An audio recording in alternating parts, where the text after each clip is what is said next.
My apologies.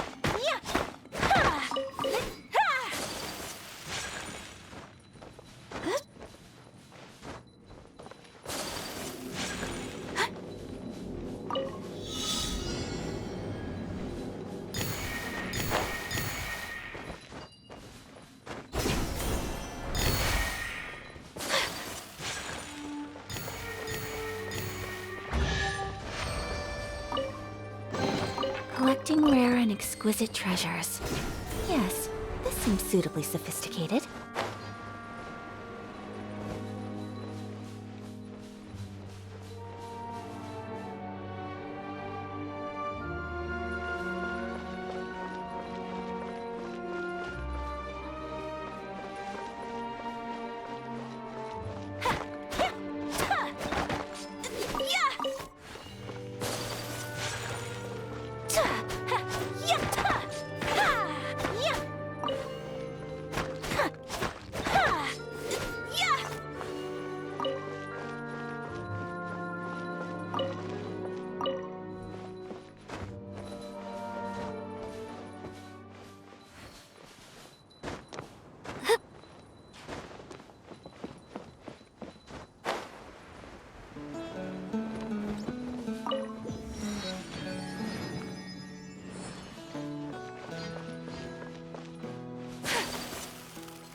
Take flight!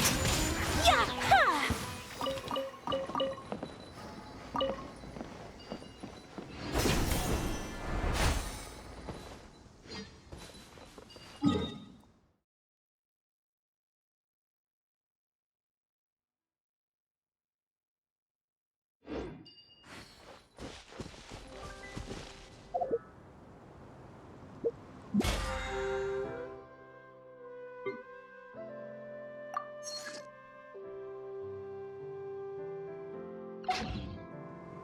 So this is a day in the life of the traveler. I'm learning more about...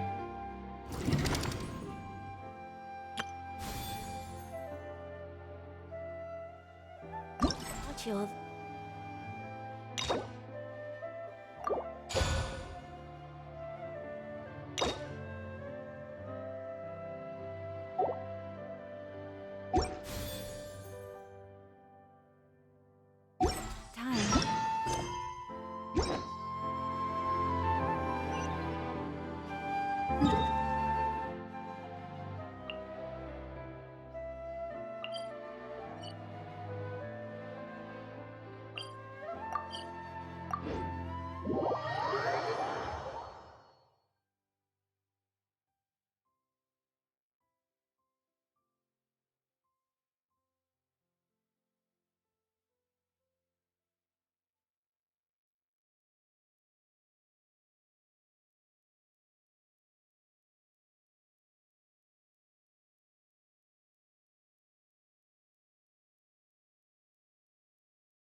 So you believe that this warning letter was sent by the Phantom Weasel? Absolutely. I've said it before and I'll say it again. The Phantom Weasel never acts as you expect. He must have faked his own death 10 years ago using a body double. Now that he's back, I'm sure the guards who worked on his case back in the day are in for a headache, but however this turns out in the end, the one thing it won't be is boring. Couldn't agree more. As a journalist, I'm gonna get a lot of mileage out of this one. Thank you, sir, for your time. Now, whom should I interview next? Huh? Hey! What a coincidence! Fancy meeting you here. Perfect timing.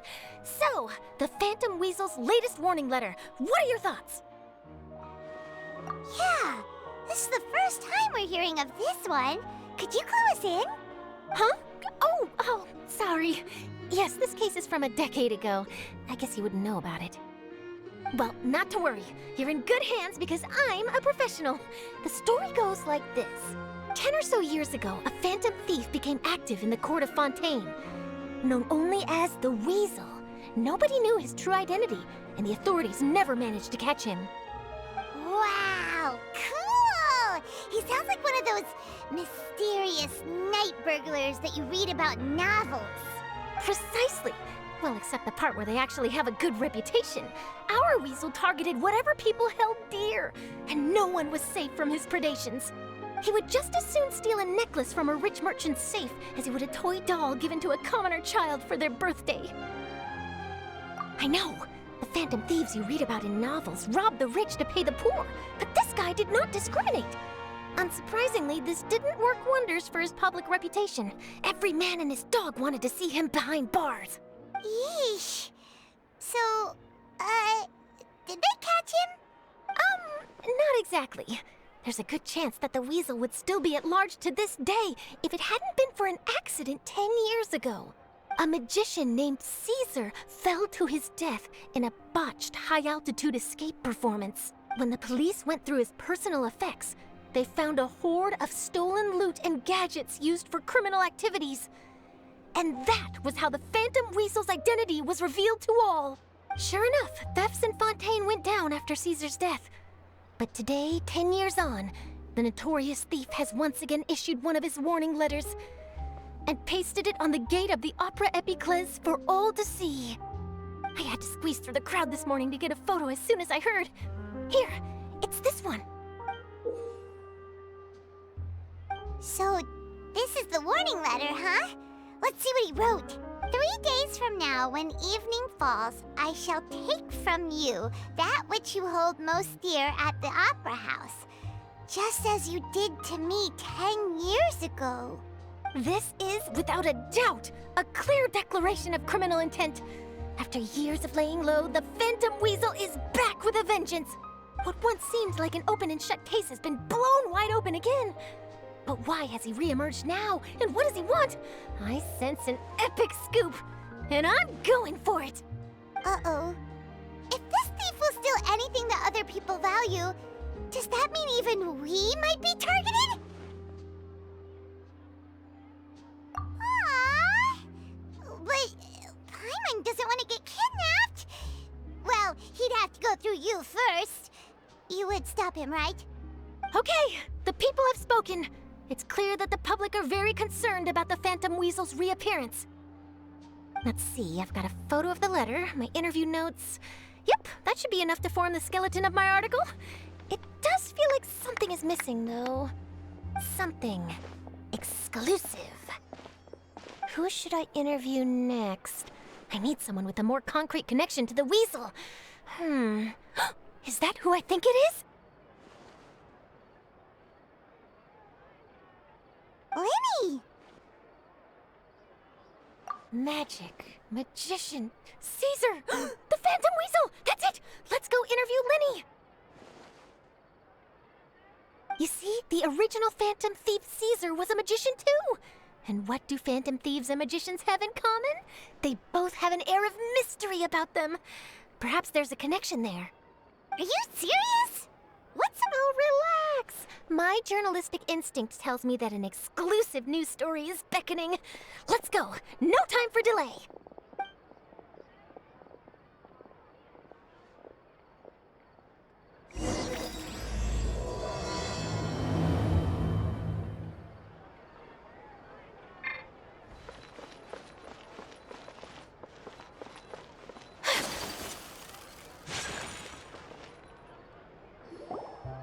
Wow, Mr. Magician!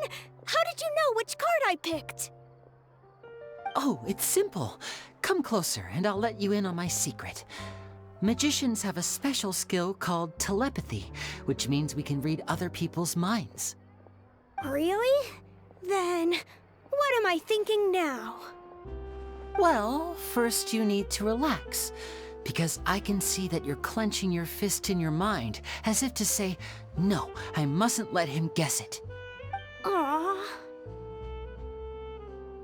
And now you're getting a little flustered. You're trying to find a way to empty your mind, to think of nothing at all.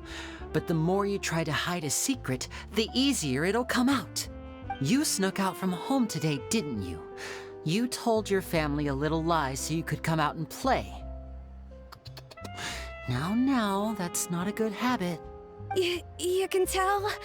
Oh boy, you really can read my mind. Of course. Oh, and that's the end of my performance. You should really be heading home. Remember to apologize to your family, all right? They must be worried about you. All right, got it. Bye, Mr. Magician.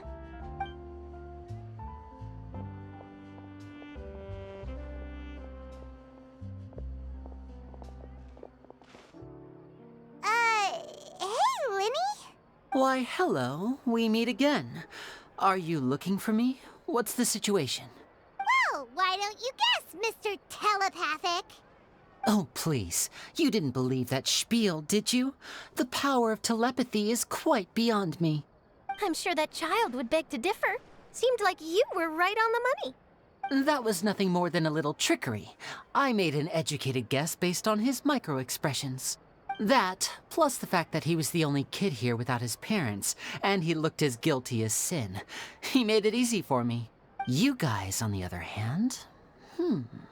Let me guess. Don't tell me you're here for the Phantom Weasel, are you? Wow, got it in one! Is this more of your trickery at work? Wait, really? No trickery this time. It was pure luck. His warning letter's been the talk of the town, so I figured that maybe you were asking around about that. Bingo! I plan on writing a column reporting on the latest news about the Phantom Weasel. So, Linny, what are your thoughts on this infamous thief's reappearance? To be honest, it makes me angry. Angry? Why?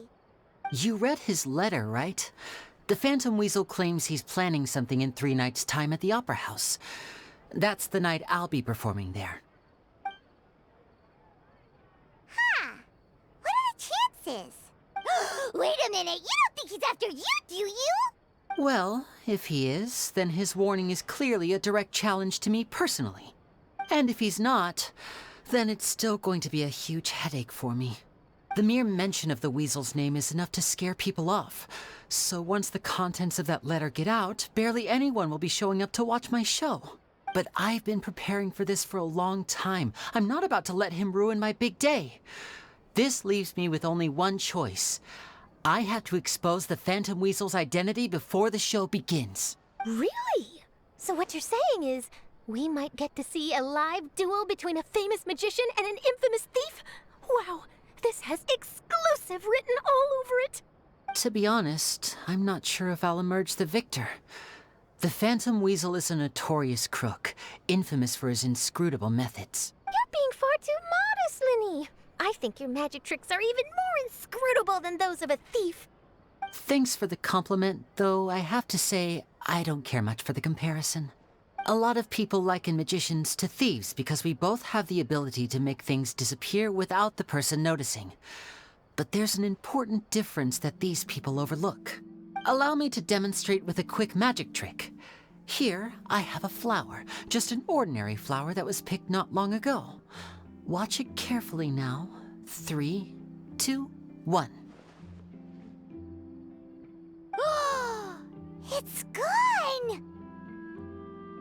That's the question. Where did it go? Therein lies the difference between us. Thieves make precious things disappear, but only magicians make them reappear. If I could now invite you all to check your clothes, There might be a surprise in there somewhere. A surprise? Let me see!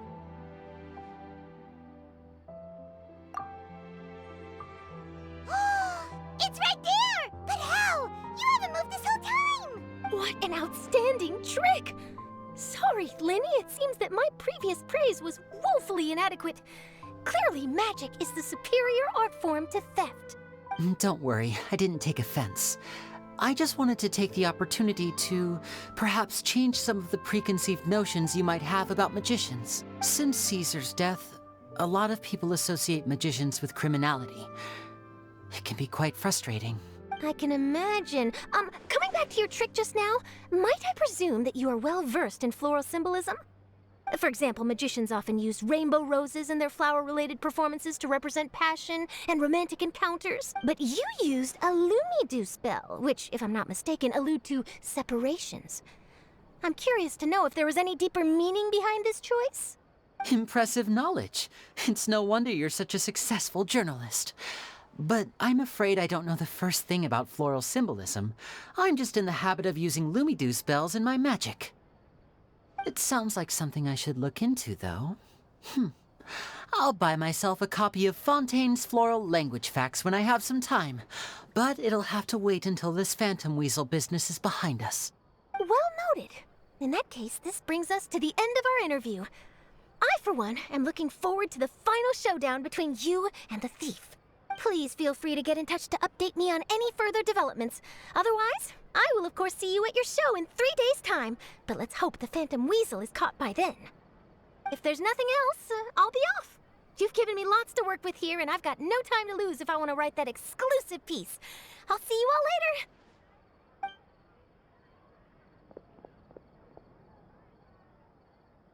So, Lenny, are you gonna tell us how you did that flower trick now? I'm afraid that's my little secret. Aww. Well, magicians are entitled to their secrets. But Paimon's really itching to know how it's done. You feel it too, right? So itchy. Not so itchy then, huh? Well, since you're so concerned, how would you like to serve as my temporary magician's assistants and help me investigate? Magician's assistants? Oh, that sounds fun! Assistants are technically magicians too! Also, it'll bring us one step closer to figuring out how that darn trick is done! Shall we go for it? The first thing we need to look into is who Caesar really was. If he truly was the Phantom Weasel, that means that the weasel is dead, and whoever wrote this warning letter is just a copycat criminal. But if he wasn't the weasel? Well, that'll make things more interesting. It would mean that the weasel lives, and he's been laying low all this time in some corner of Fontaine. And if we're investigating Caesar, his fiancée Gemma is a good place to start. Word is that she visits the cemetery often, so I asked Lynette to wait for her there. We should make a move. Let's go and rendezvous with Lynette. Take a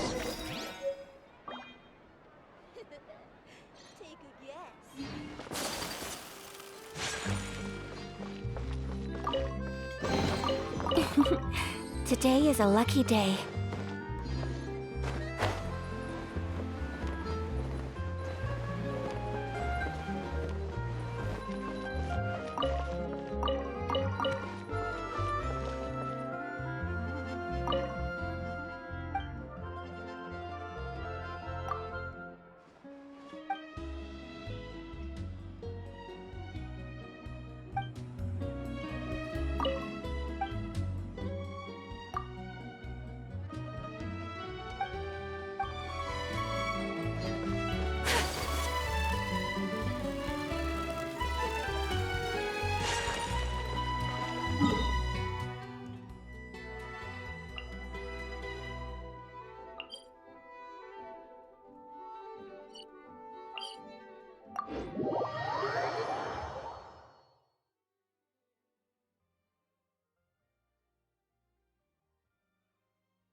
Today is a lucky day.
You took your time.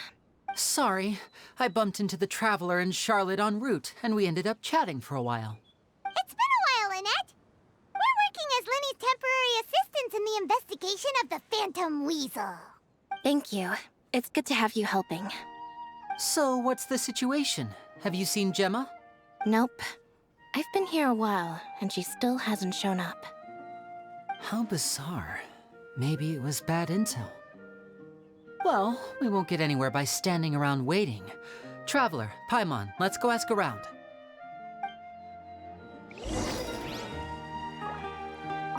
I'll wait for you here and see if Gemma shows up.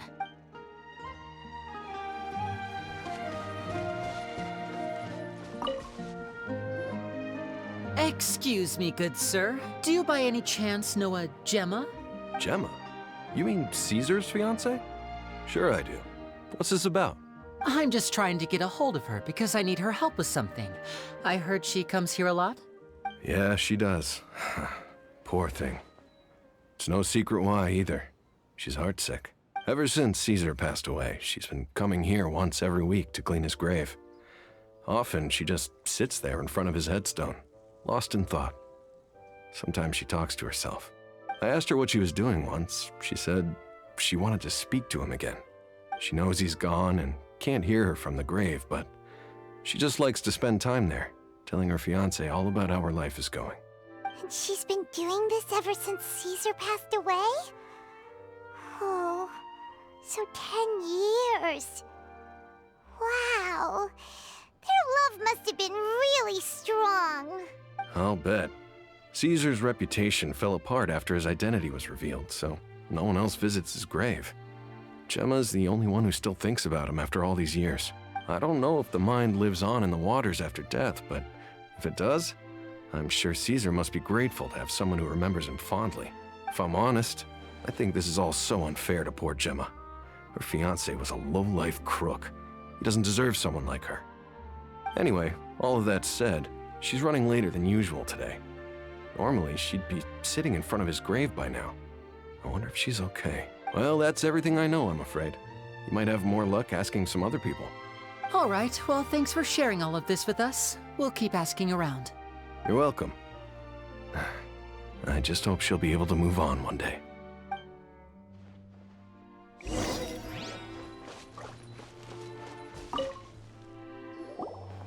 Did you hear the news? They're saying the Phantom Weasel's back.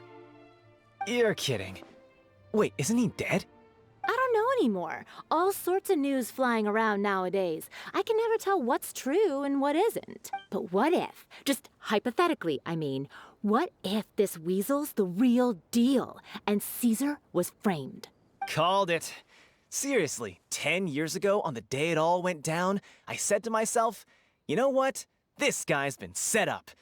The Caesar I knew was a good guy. He gave balloons to children on the street, for Pete's sake. What, are we supposed to believe that he was a balloon thief or something? Give me a break. Oh, please. Weren't you the one cursing his name to high heaven when the police announced the news? You were all, that gosh darn lousy son of a, you think you know a guy, or words to that effect. Wait, did I say that? I don't seem to recall. Hello there. Sorry for disturbing you, but I couldn't help but notice you were discussing the Phantom Weasel. We're actually quite interested in this topic as well, but we're struggling to get to the bottom of it. Do you think you could spare a moment to tell us a little bit about Caesar? You've come to the right people. Yep, I was there. Back when Caesar used to perform magic tricks on the he was a great magician. The best trick I ever saw him do was pop a transparent balloon, only for a whole bunch of doves to fly out from the inside. I was right up close and didn't blink or look away once.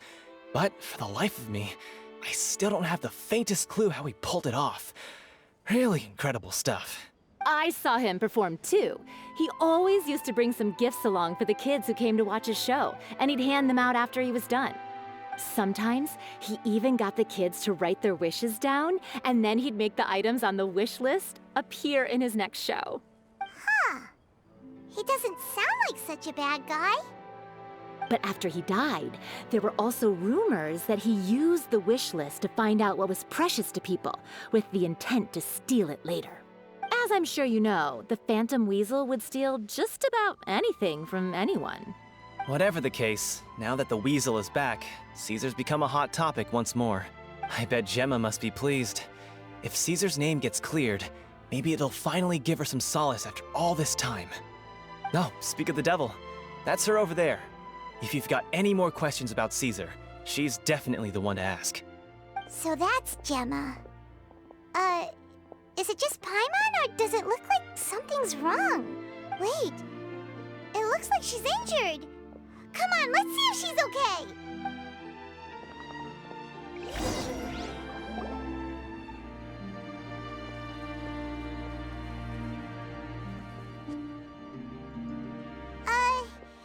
Hi there. You're Gemma, right? Who's asking?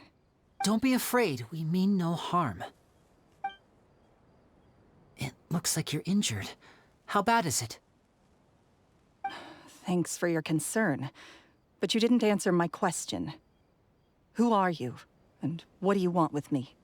My name is Linny, and this is my sister Lynette. My name's Paimon, and this here's the Traveler. We're investigating the Phantom Weasel. The Weasel posted a warning letter this morning.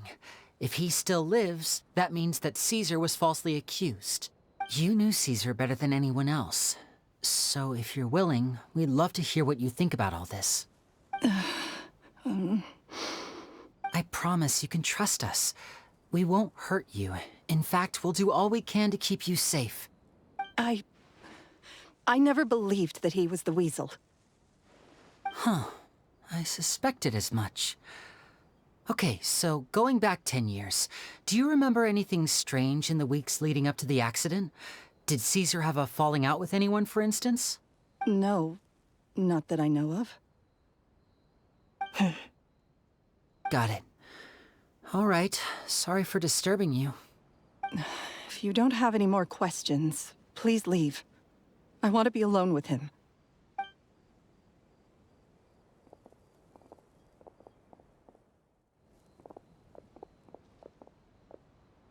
Judging by the look on her face, there's definitely something fishy about her.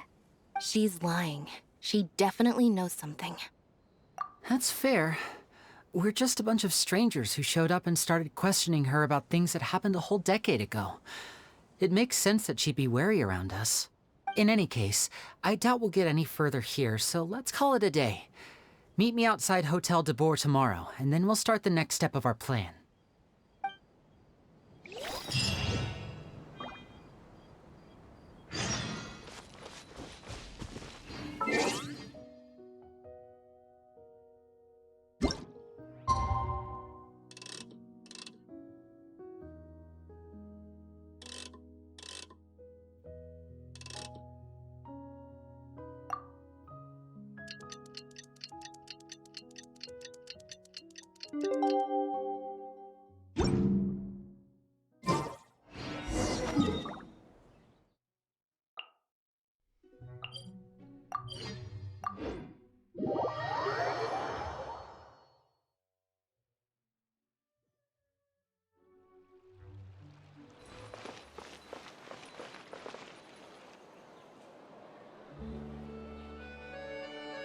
Over here.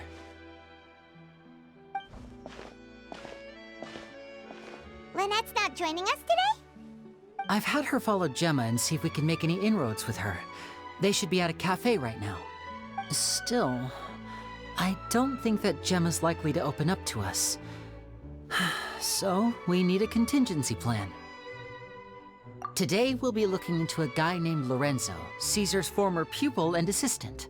When Caesar passed away, all the stolen goods discovered in his home were confiscated and returned to their rightful owners.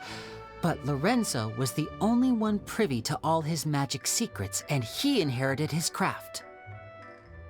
Before long, Lorenzo was the next big magician in town, his fame surpassing even that of his master, and it made him very wealthy. He's since left the magic scene, though, and these days, he's a wealthy businessman with his fingers in a lot of different pies. I had to pull a lot of strings, but I managed to get him to agree to a couple of drinks with me. Be warned, though. I hear he's got a hair-triggered temper. We'd best be careful.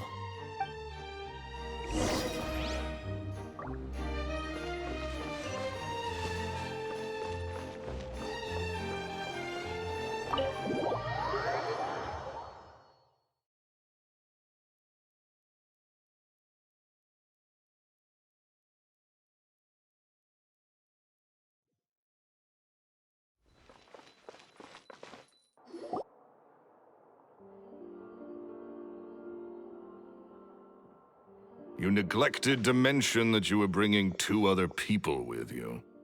My apologies. These 2 are my assistants. When they heard that I was meeting with the former Magic Maestro himself, they begged and pleaded with me to bring them along. And if it's no trouble, a couple of autographs would really make their day. Oh, forget the pleasantries, just sit.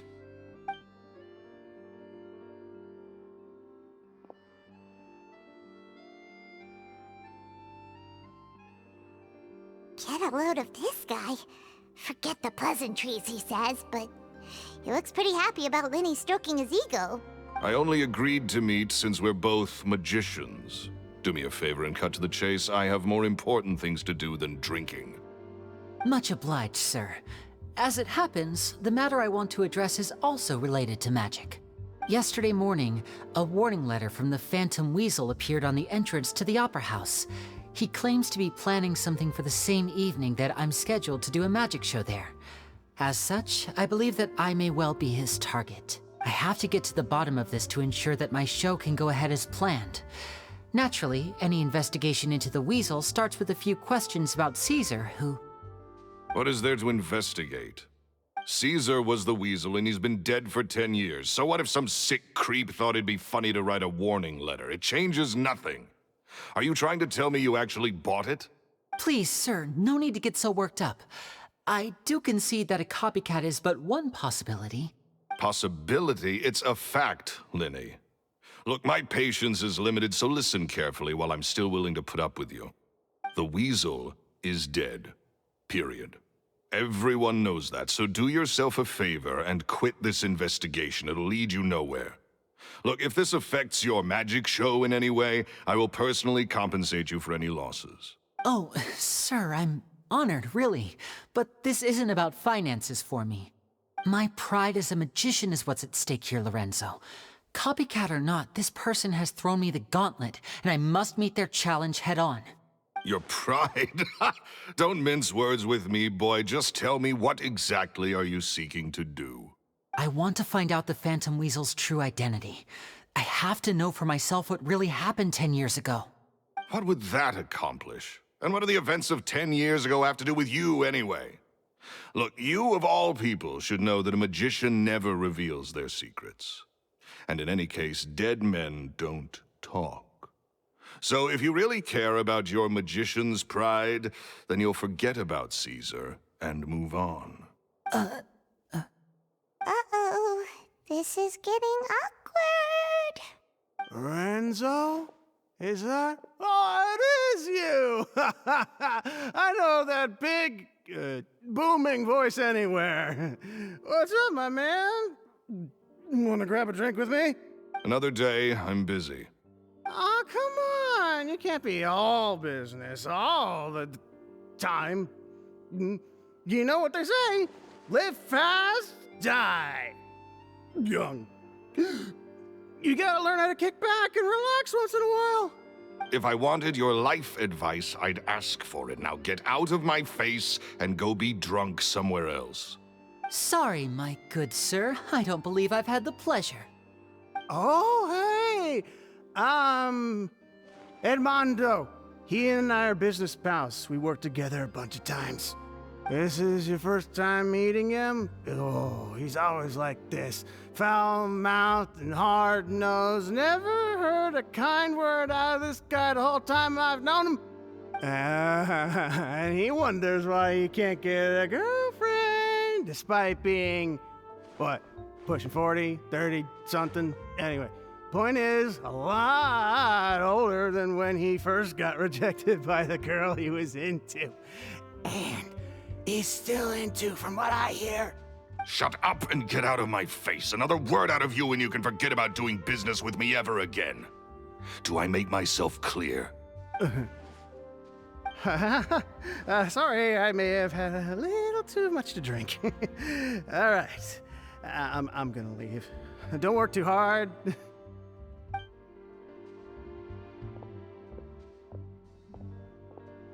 I think it's high time I made a move as well.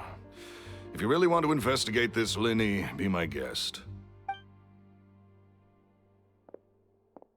But if nothing good comes of it, don't say I didn't warn you.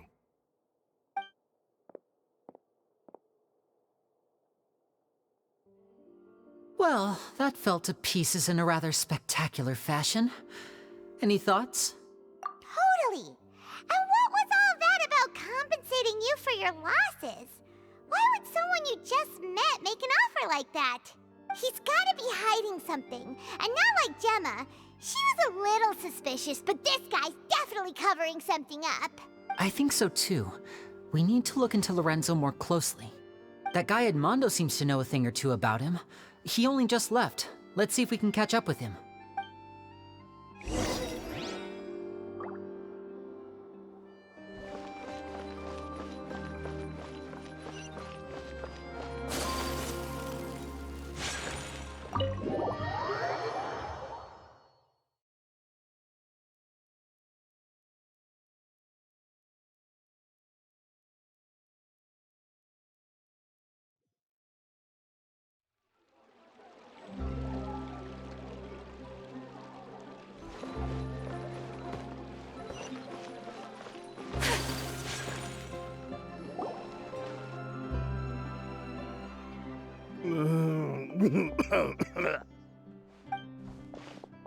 You okay there? Who are you? Oh, it's you guys. Don't worry about me. I must have had one too many. I just need to ride it out. I say way too much back there, didn't I? Yeah, I nearly talked myself into complete financial ruin. Note to self, no more drunken chats when Lorenzo's around. So, he was serious about threatening to cut you off? Ugh, Paimon knew he was a bad egg! Hey! Keep your voice down.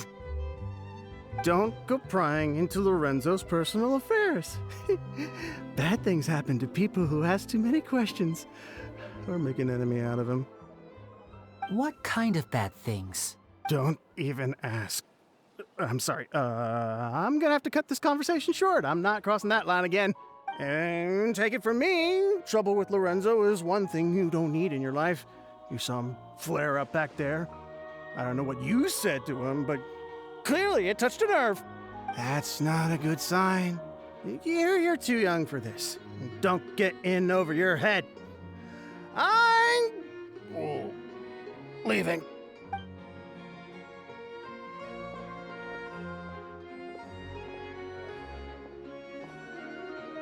And there he goes. What do we do now, Lenny? Shh! I think we're being watched. Someone was listening in to our whole conversation. Don't say anything and don't look back. Any altercation in the city will attract the guards. We better take this elsewhere.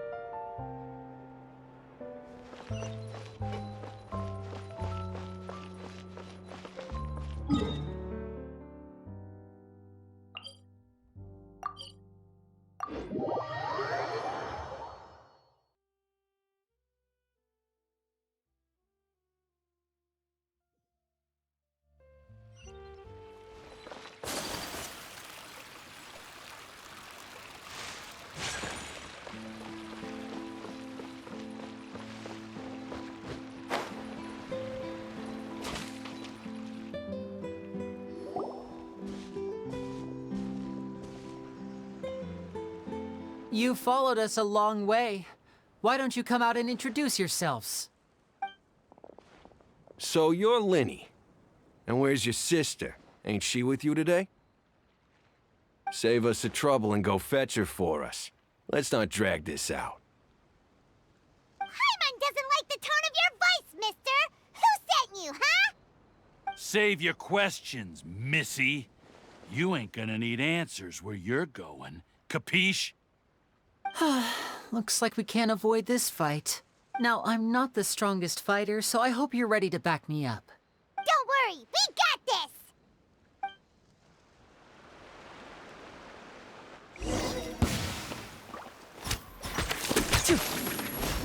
And voila!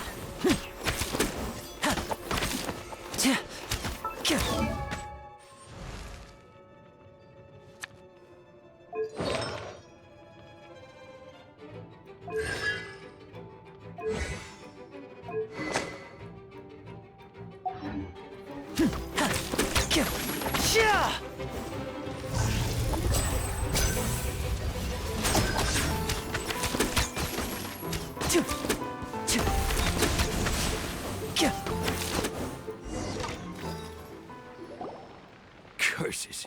They're tougher than we thought. Vision wielders are always trouble. Intimidation ain't gonna work like it did on the lady. Come on, let's scram! Hey, wise guys! We ain't through with you! Oh, they got away! Did you catch what they said just before they left? Something about intimidating someone else.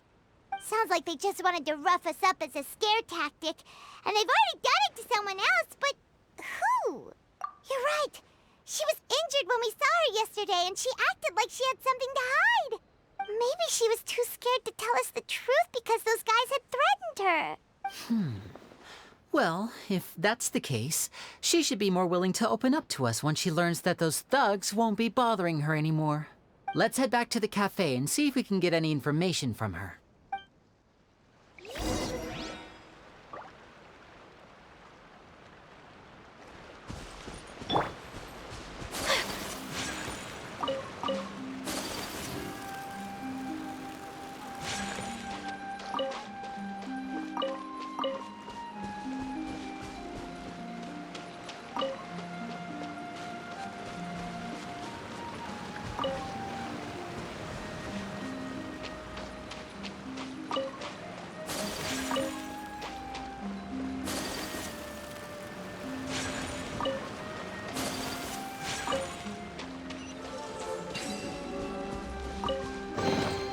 I shall treasure this good fortune.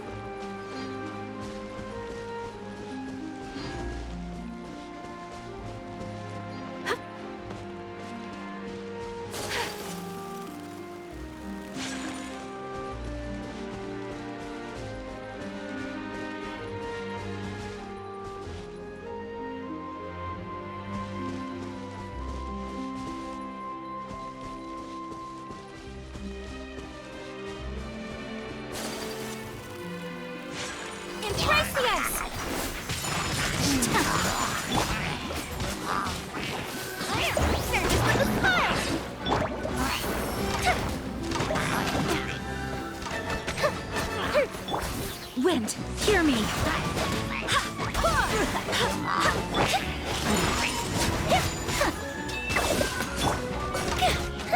Here come the fireworks! Fire hazard!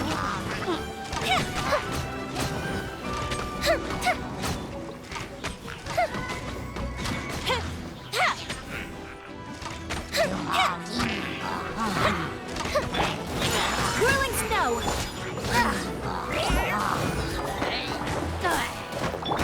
Time for a light check!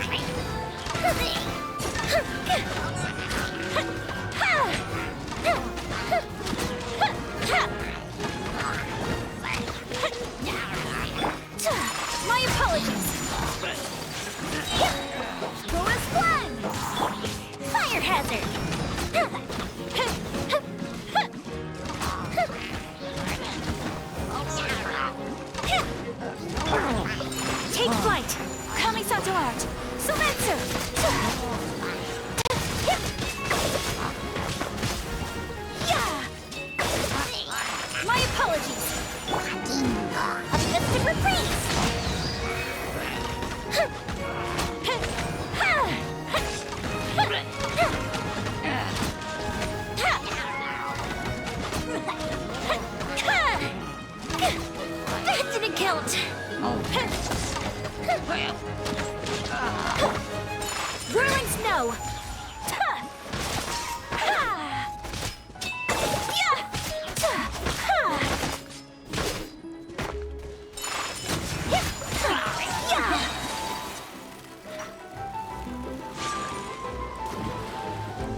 Gemma?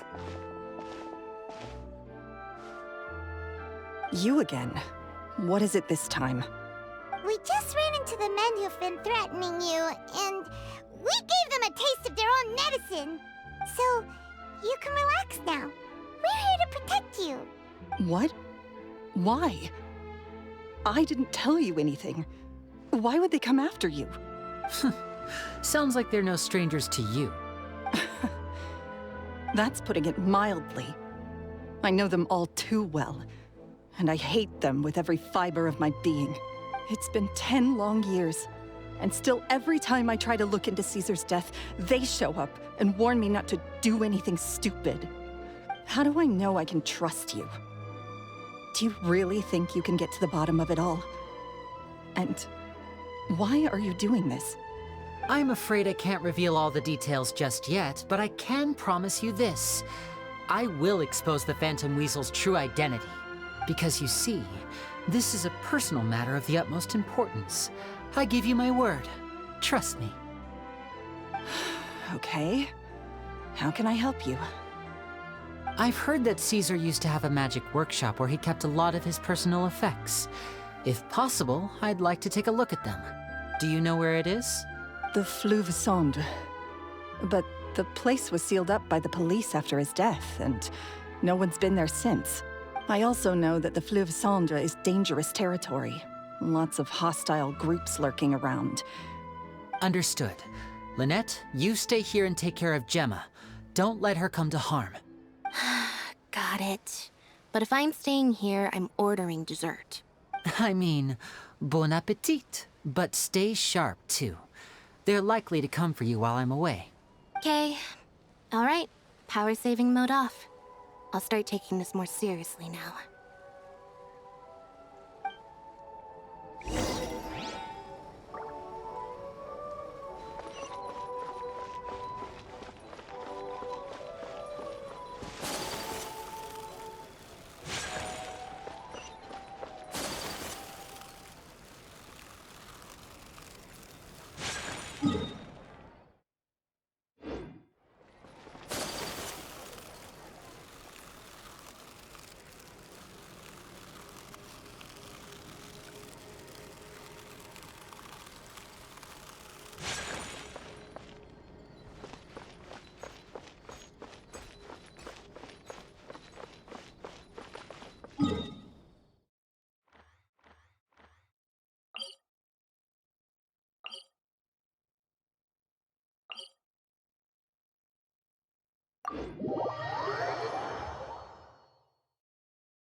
If Gemma gave us the right location, then the workshop should be right nearby.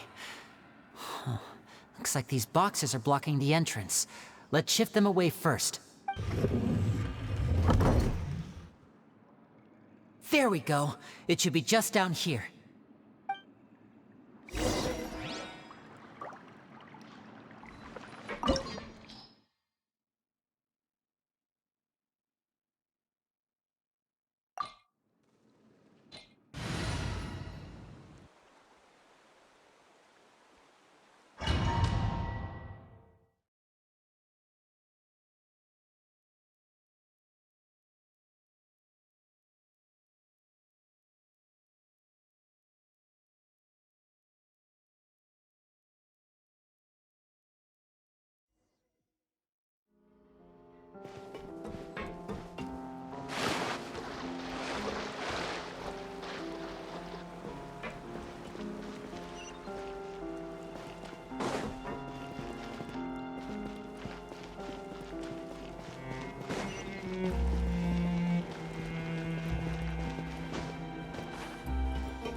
So this was Caesar's workshop.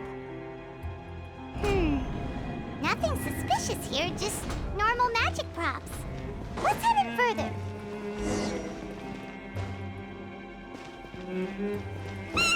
What was that? Oh, is this one of Caesar's gadgets? Guess we must have triggered some sort of device.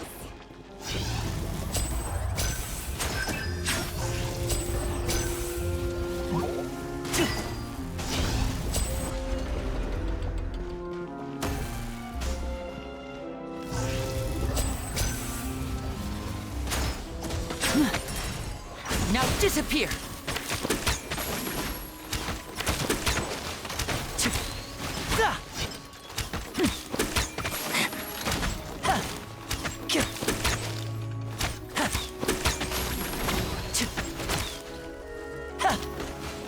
Step right up!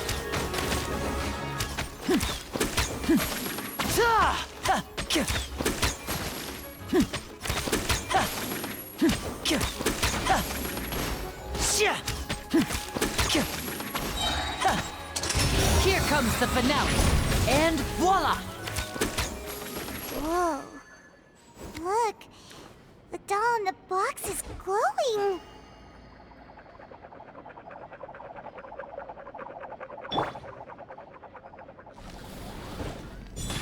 There's something written on the card on this doll. Let's take a closer look.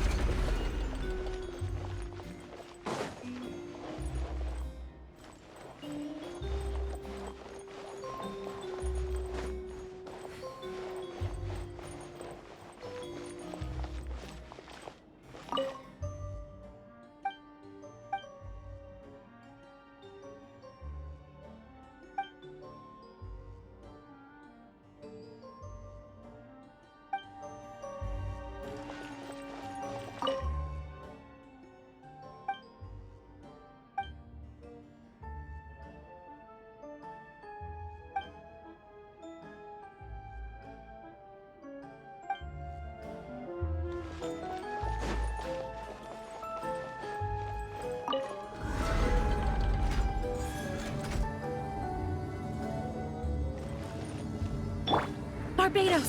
Guide us!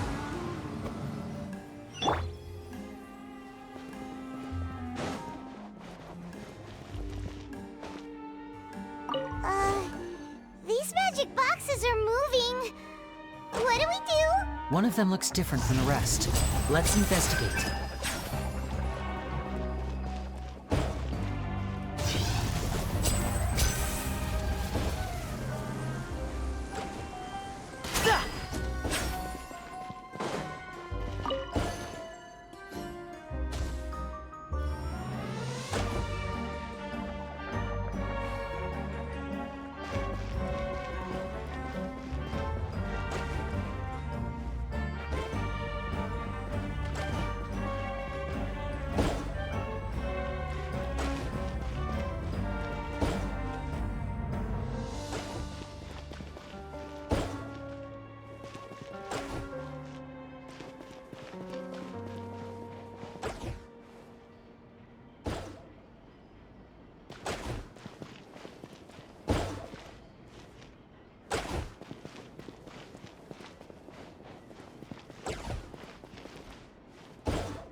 Got it. We're supposed to find the box that lit up at the start, right? There should be another wish list inside. Let's keep trying.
That's weird. Have we reached the end already? There's nothing here. Maybe this was a wasted trip. This place seems a little too ordinary for a magician's workshop. There's a distinct lack of mystery. We've triggered quite a few devices on the way here. I'm starting to wonder whether Caesar built this whole place as one big, elaborate magic contraption. If so, then there must be more to this place than meets the eye. Maybe a hidden room somewhere. Aha! If I just move this book, then hopefully... And... presto! A secret passageway! How did you know? I'm a magician too, and apparently great minds really do think alike. Looks pretty big inside. Let's head in and take a look around.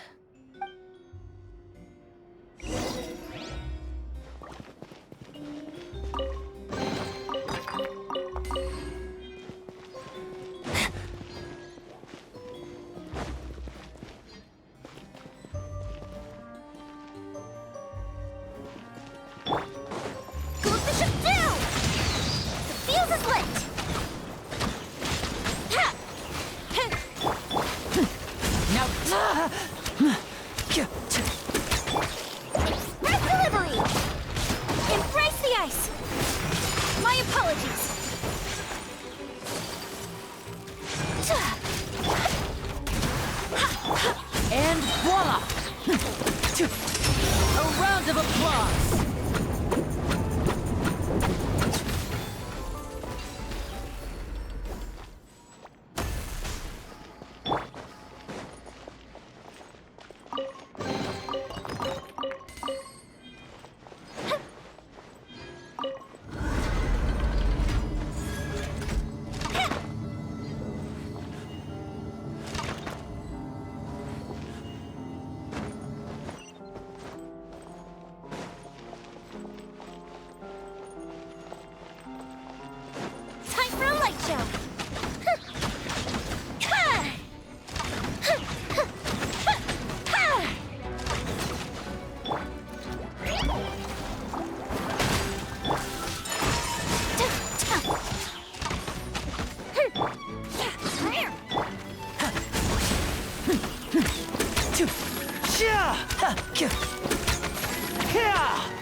It just looks familiar somehow.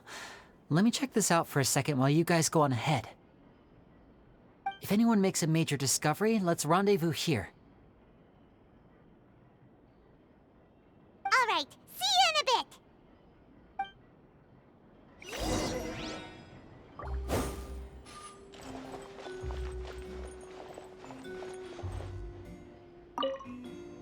The placement of this device inside. If I remember correctly...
Oh, seems like we can't step on the same tile twice. Guess we've got to finish it in one run, huh?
Caesar's own notes.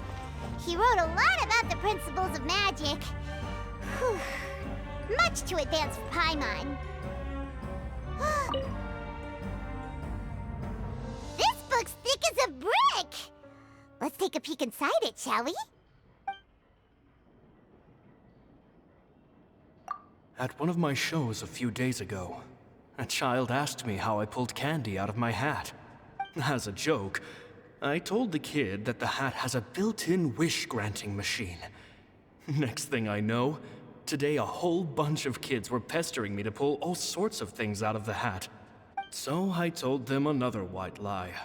The machine needs time to power up, but in the meantime, you can write your wishes down. Well, they took me up on that offer, enthusiastically. As I write this, I've only just got back from running around all over town, buying the things they wanted. Boy, are my legs sore. I wound up saving very little this month, but that's not a major issue. I now have a bigger problem. How am I going to hide all these things inside my hat? 2 children came to talk to me after today's show. I don't know why they were out on their own. They looked much too young to be unsupervised. I do hope they got home safely. Anyway, they said that they wanted me to teach them how to do magic. It's not uncommon for children to ask this, of course, but I've never seen any of them as serious about it as these 2. I told them that learning magic is very hard work, but that didn't faze them at all. It's like they already knew. They seemed so committed. I couldn't turn them down. It seems like something's bothering Lorenzo lately, but he won't open up to me about it. Surely he's not upset that I agreed to teach those 2 children. I'll have to talk him around. I have a good feeling about those kids. They're naturally talented, and it seems like they're not new to the world of magic. They have all sorts of fantastic ideas. All I'm really doing is helping them develop a more professional standard training plan. They wanted to call me Master, but I told them they absolutely mustn't. Any magician worth their salt could have taught them what I have. They're the geniuses here. Compared to them, I don't deserve to be called any sort of Master. With time, I have no doubt that they could become far greater magicians than I. My only concern is why they're so mature for their age. I fear they've had to grow up too fast. I don't dare to imagine what they must have been through. Gemma thinks so too. She doesn't like being around them. Says that their eyes are too piercing. They don't bother me, but then again, I've never been the sharpest tool in the shed. It's nearly time for me to go on tour. I asked the two kids if they'd like to come with me, but they shook their heads. I once overheard them talking about their father and their mission. Sounds like their parents have other plans for them. I guess we'll be parting ways soon. It's only been 10 days since I first met them, but I think that I've gotten a feel for their personalities now. They're very tough, but also very cautious, and they trust no one but each other. This, I fear, is not a good habit to have. They hide things from me too. For example, when I asked them where they live and why they wanted to learn magic, they lied. That's the thing about children. Whenever they're trying to cover something up, it always shows somehow. I can sense that their lives have been hard, possibly even dangerous too. They're not like other children. It's a shame that I can't do more to help them. After thinking things over, I decided to tell them a bit about how I see the world. It's full of lies and falsehoods, and that is why we must find our own truth. P.S. I hope they won't find my nagging annoying. Children are so opinionated nowadays. Will it do them more harm than good for someone they've only known 10 days to lecture them like that? P.P.S. Maybe I'm overthinking this. Children aren't interested in grand philosophies. It probably just went in one ear and out the other. I bet they've already forgotten every word I said. Oh, Caesar, Caesar. Just mind your own business next time.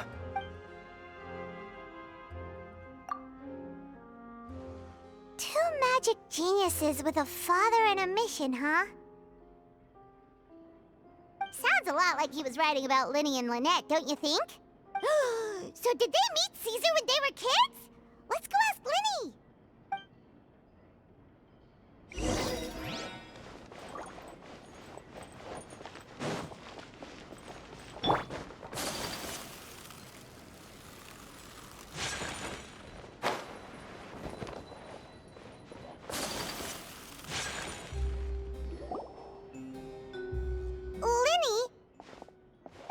Hold that thought. As I expected, there's a lot of fishy things going on in this place. Fishy? Uh-oh, what have you found? All in good time. Before we go over our new leads, I want to tell you how a high-altitude escape is performed. First, the magician slots themselves into a magic box in full view of the audience. The box is then suspended high in the air, and a short while later, the base automatically opens. At this point, a dummy will fall out of the box, but it looks real enough to grab the audience's attention, and they start wailing and screaming. Meanwhile, the real magician, who has by now blended into the crowd, waits for a good moment to make their appearance and put on a hysterical performance. Oh no! Is that me? Did I just fall to my death? Very vivid description. Paimon can really picture it. And then what? The audience's gaze then turns to the magician, and by the time they realize what's happened, the dummy has vanished, as if everything that just happened was some sort of shared illusion. Of course, that's just how I think the process should work, theoretically speaking. The inventor of this trick never performed it successfully. When the box opened, Caesar was the one who fell out, and not the dummy. He fell right to the ground from the highest point of the opera house. No one could hope to survive that fall.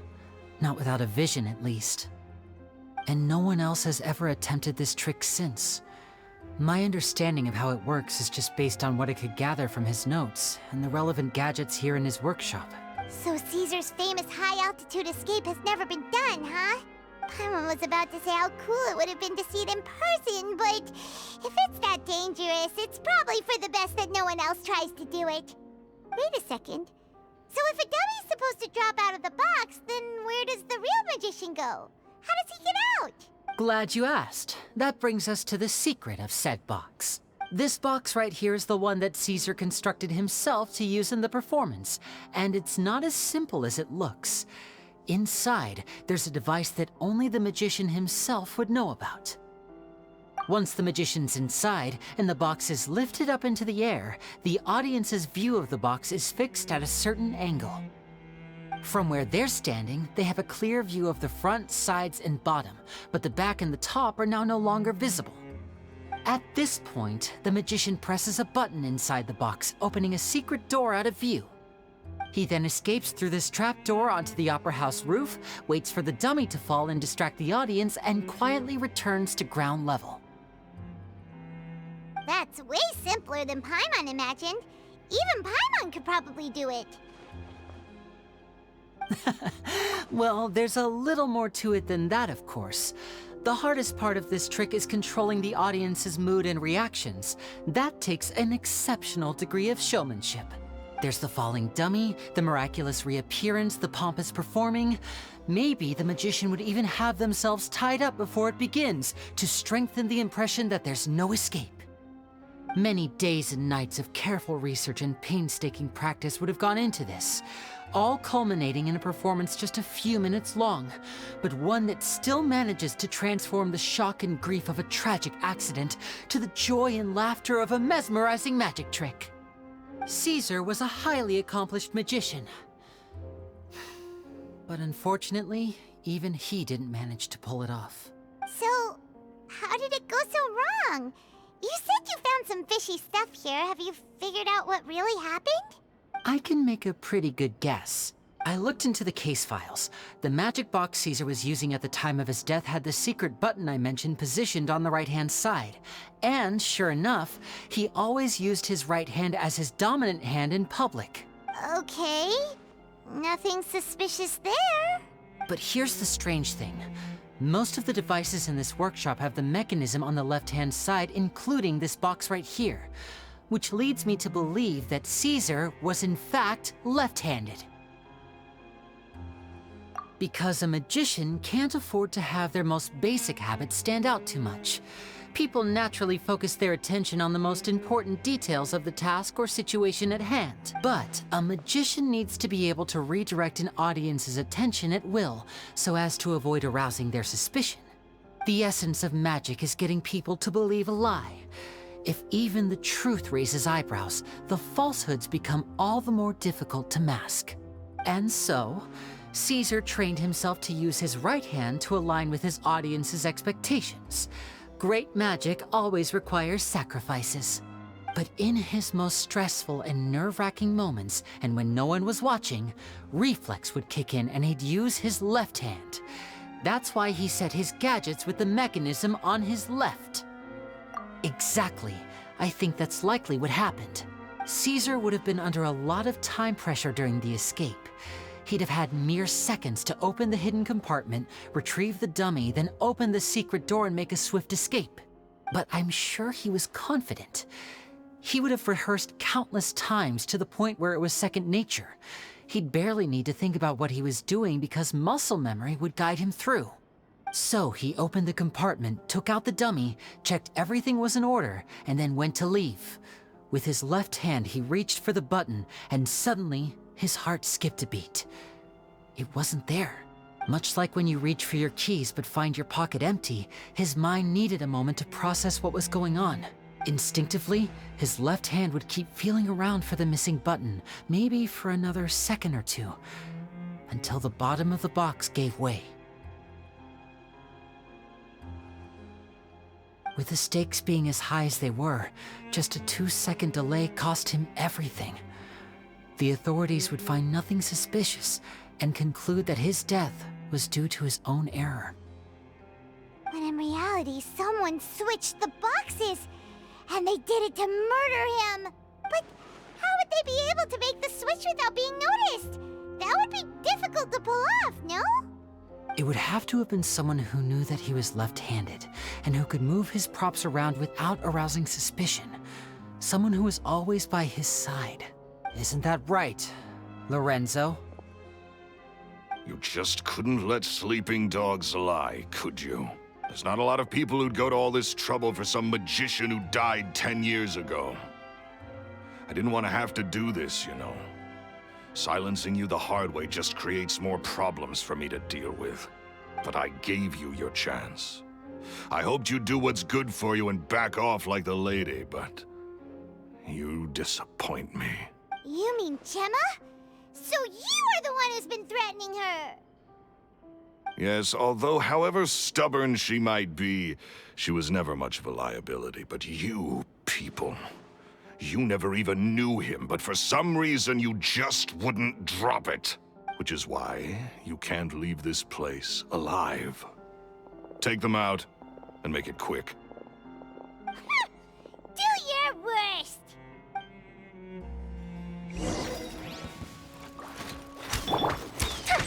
The fuse is lit! Coming through! Now disappear!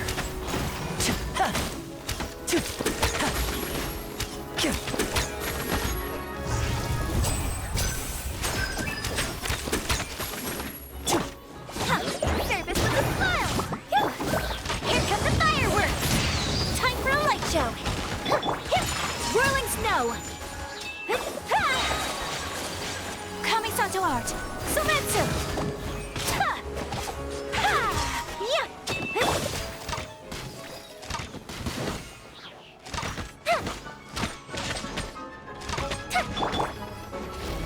And voila!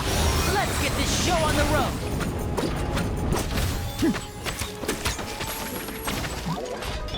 I swear by my sword! The fuse is lit!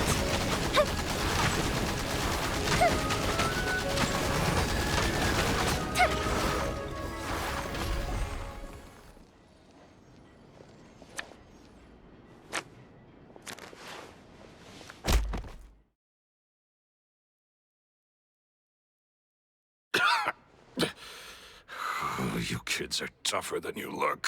Had enough yet, Lorenzo? Your cronies can't help you now. I think it's high time you started talking, and what I'd really like to know is, why did you murder Caesar? If I had a mora for every time you said that man's name. Of course you idolized Caesar, everyone else did. But I was the real genius magician. Me! He was just an amateur who did cheap tricks for gullible children. I was the one who made magic into the fine art it is today. The aristocrats doffed their hats to me! So it was jealousy. Jealousy. Hatred, more like. I hated Caesar. All he cared about was his magic. He lived and breathed it. He poured everything into his street performances and his stupid tours like it was just a hobby to him, never bothering to think about mora. What sort of fool devotes their life to the art of deception and never has a mora to show for it? But the people loved him, didn't they? Oh, how they looked up to him. No one gave me a second look. All I ever heard was, "Oh, your master's amazing, isn't he?" Amazing. Yeah, so amazing that he was completely broke. Every other apprentice was living it up at their master's expense, but no, not me. I put in all the work, mastered all the skills, and it brought me nothing more than the life I already had. He forbade me from using magic to trick people out of their mora. There was nothing he hated more than that. And with his reputation in Fontaine, it was too risky for me to go it alone. As long as he was alive, if I dabbled in my own brand of money-making magic, he would expose me, and it would destroy me. I had to kill him. There was no other way. He had to go. And this was your only motive? It was reason enough. What other motive would I need? Well, I was under the impression that there might have been other factors at play. For instance, maybe you were in love with Gemma, but she was engaged to Caesar. In love with Gemma? Don't be ridiculous. Guess I was wrong about that then. Next question. Are you the Phantom Weasel? I am. Caesar was so strict with me. He insisted that his way was the right way, that the sole purpose of magic was to bring joy to the world. I never bought into any of that. I was more interested in the practical value of magic. Sure enough, it helped me fill my pockets with all kinds of valuable treasures. Oh, yeah! Charlotte told us that the weasel would steal whatever people valued, no matter how much it was worth. That's just how it looked from the outside. What would any thief want with second-rate loot? I've only ever targeted high-value items. I stole cheap things as a way of practicing my craft. It was other people's overactive imaginations that conjured up the preposterous image they then dubbed the Phantom Weasel. So that's the story, huh? Well, I hope you're ready to tell it all over again during your trial.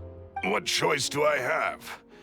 You're a pack of wolves, and you've got me between your jaws. You've seen what's here, and my last-ditch effort to stop it getting out has failed. What else can I do? So be it. I've enjoyed power and wealth for the last 10 years, the likes of which Caesar could never give me. I wouldn't choose for things to end this way, but I regret nothing. Very well. In that case, I'll contact the guards. Traveler, Paimon, keep an eye on Lorenzo for me. I'll meet you just outside the workshop when I'm back.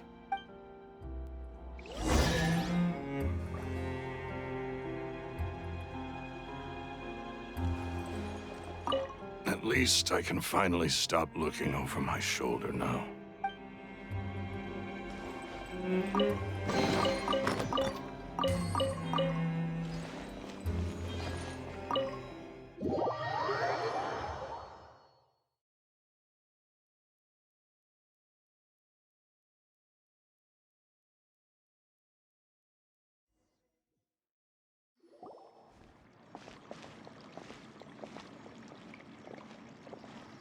Lily has told me the whole story. Lorenzo, do you confess to the murder of Caesar and to framing him for the Phantom Weasel's crimes? Look who's finally developed a conscience. What kind of disciple murders their own master? I hope it was worth it, because there'll be hell to pay.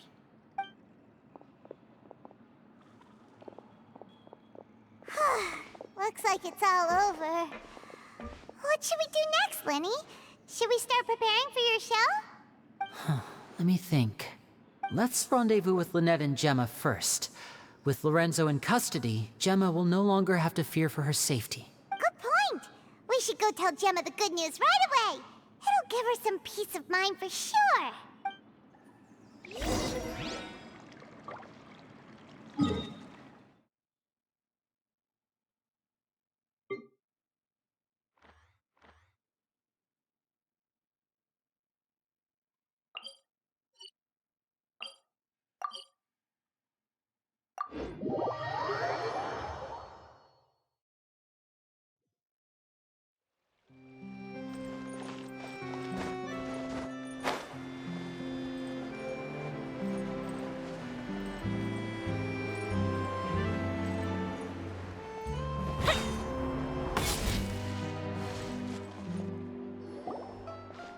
Ah, you're back. You were so quick. I've only just finished my third dessert. Your third? Lynette, come on, we've talked about this. Everything in moderation. You're not gonna have any room left for dinner now. It's fine. I'll shift to exercise mode and jog off the excess sugar. That's besides the point. Well, it's done now, but try to eat a more balanced diet in the future. Point taken.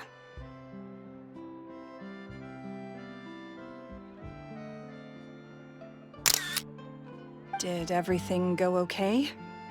Of course! Lorenzo was no match for us. The guards are taking him into custody as we speak. Gosh, that's amazing. I'm sorry, I still didn't know if I could trust you, but now it seems I can. I had my suspicions about Lorenzo, but It's okay, we understand. He did threaten you.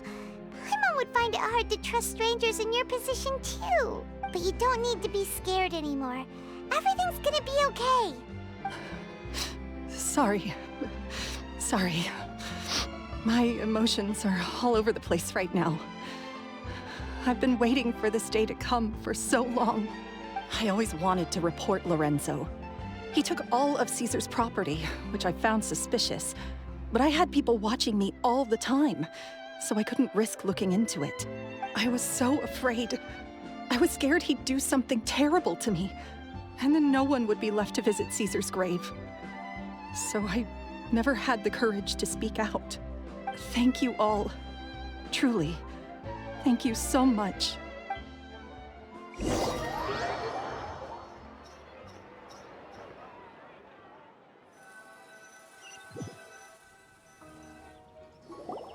Thank you all for clearing Caesar's name. I never would have guessed that Lorenzo was the real Phantom Weasel. He never showed any signs that there were problems between him and Caesar in public. From the outside, it looked like they got along great. And to think that lowlife's been living life to the fullest all this time, while Caesar's name was getting dragged through the mud. It's a travesty.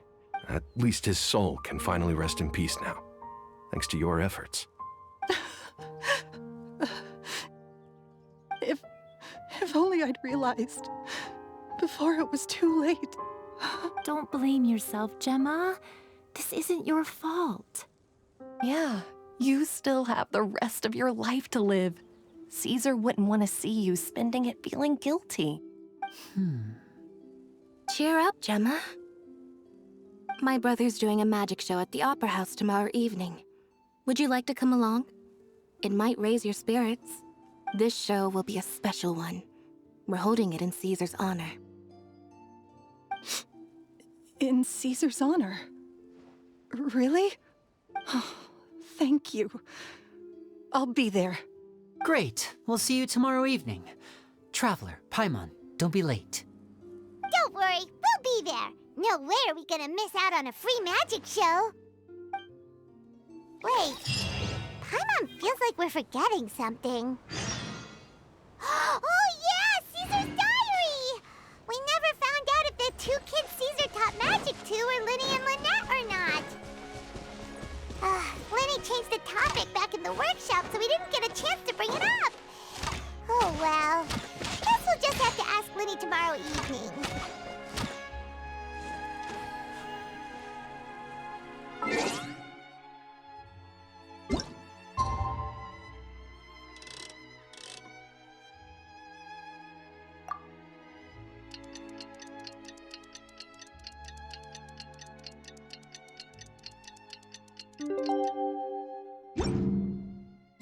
Have you ever kept goldfish as pets? They're very cute.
Not this time.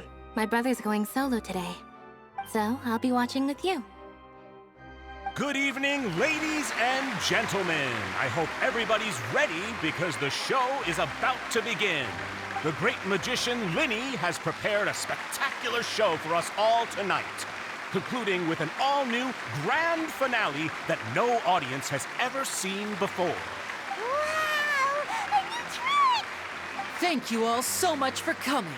Now, prepare to join me on a journey through the mystical and miraculous.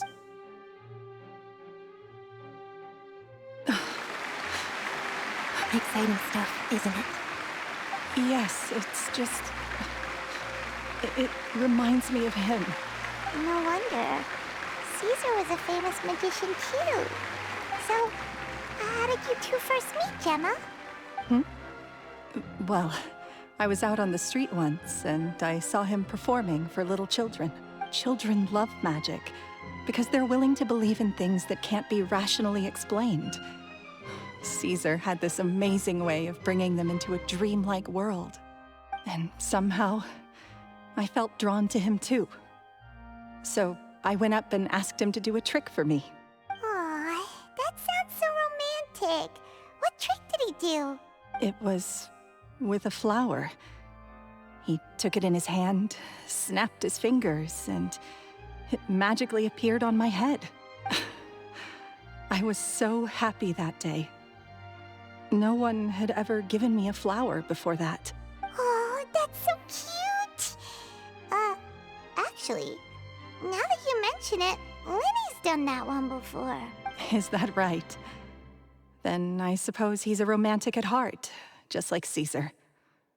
So let's treasure the time we have with him. After all, you never know when the people dearest to you might... That's right. It's all over now. Paimon doesn't really know how to comfort you, but at the very least, no one's gonna be intimidating you from now on. You can breathe easy at last, right? Right. Yes, you can breathe easy now, Phantom Weasel. See? Even Lynette says... Wait, what? The Phantom Weasel? Lorenzo escaped? Where is he? What do you mean, Phantom Weasel? As Linny once said, a performer's job is to commit fully to their role and put on a flawless performance for their audience. But once the bag of tricks is empty and the curtain falls, it's time to end the show. The spotlight is no place for someone with no more cards up their sleeve. It's been 10 years, Gemma. Aren't you tired of the grieving widow act? I think it's time to put an end to it. What are you talking about? Paimon doesn't like this riddle. Traveler, Paimon doesn't like where this is going. Come on, say something! Ladies and gentlemen, I hope you're all enjoying the performance so far. There will now be a brief intermission, after which Linny will perform the most electrifying act of tonight's show, the one we've all been waiting for. The final performance will take place outside of the Opera House, so please make your way outside in a calm and orderly fashion. The Phantom Weasel never did like public places, did they? Don't worry, this place will be quiet soon. Let's talk somewhere else for now.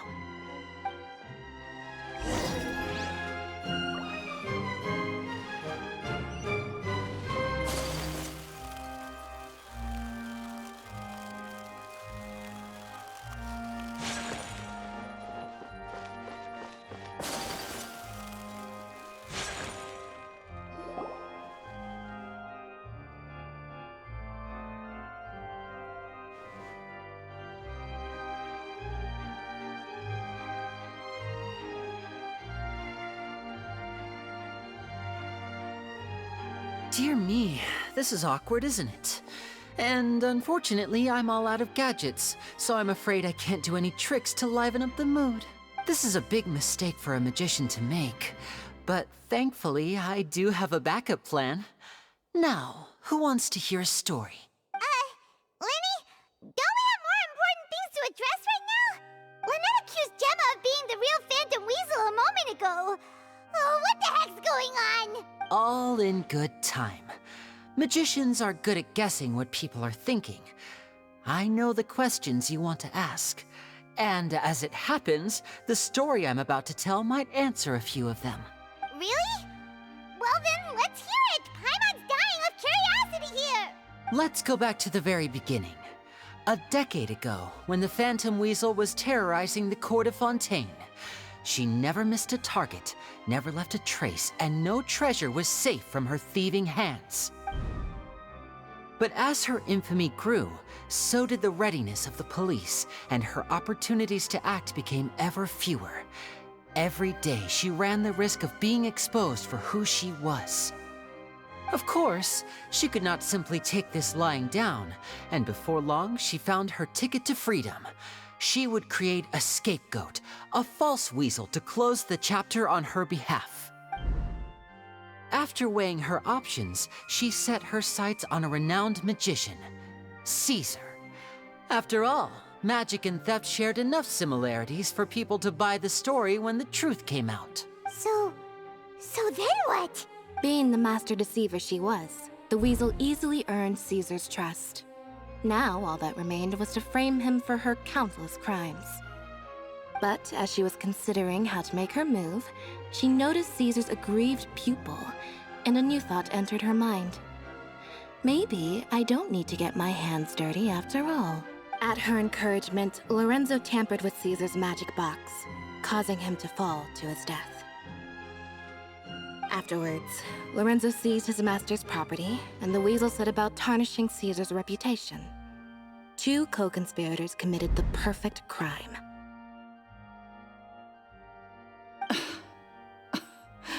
I've got to hand it to you. You're both exceptional storytellers. It's enough to make even me wonder whether there was really another mastermind behind all this, pulling the strings. But I just have one question. You seem to think that I am the villain in this tale. What's brought this on, Linny? Is it something that Lorenzo said? Don't worry, Lorenzo said nothing at all.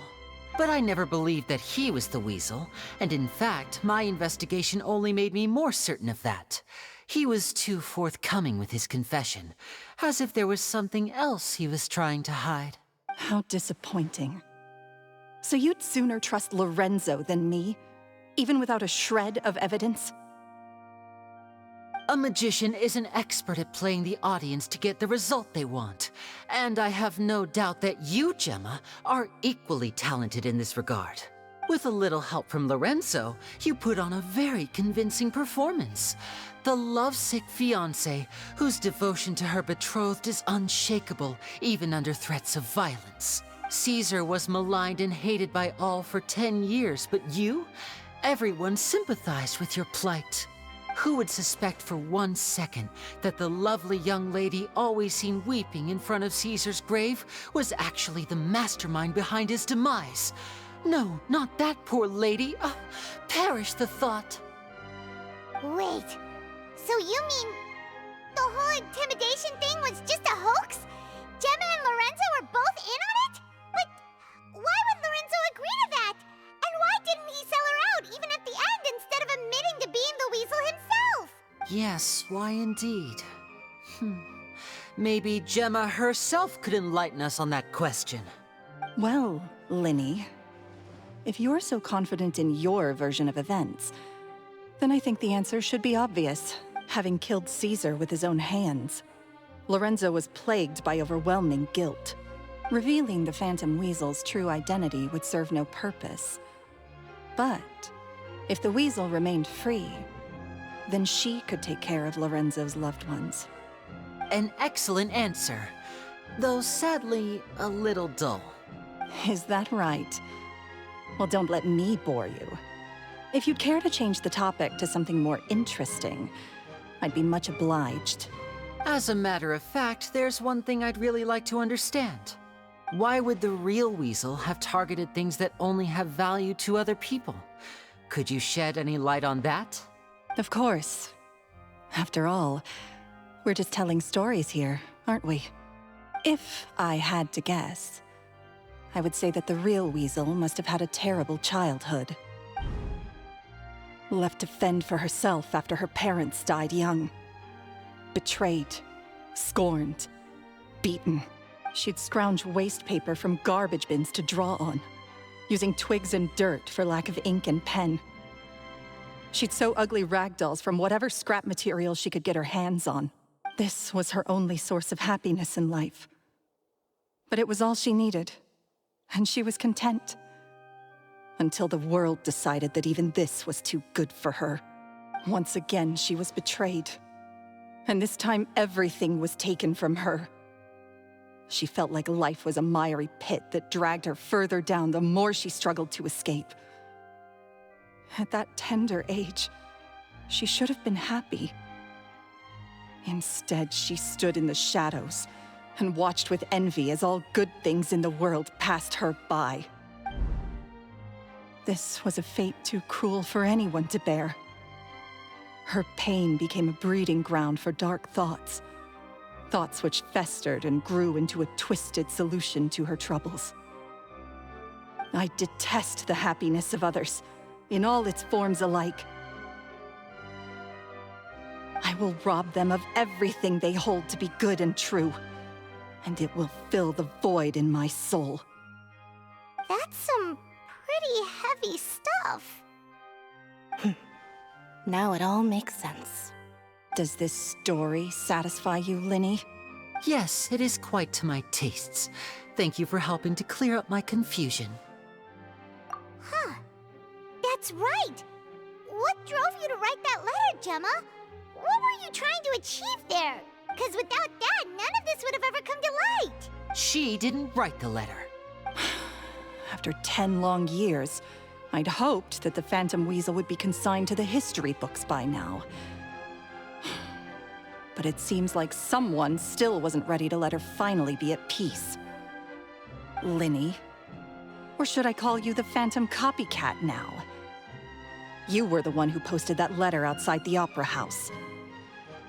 Very sharp, Phantom Weasel. Still as shrewd as ever.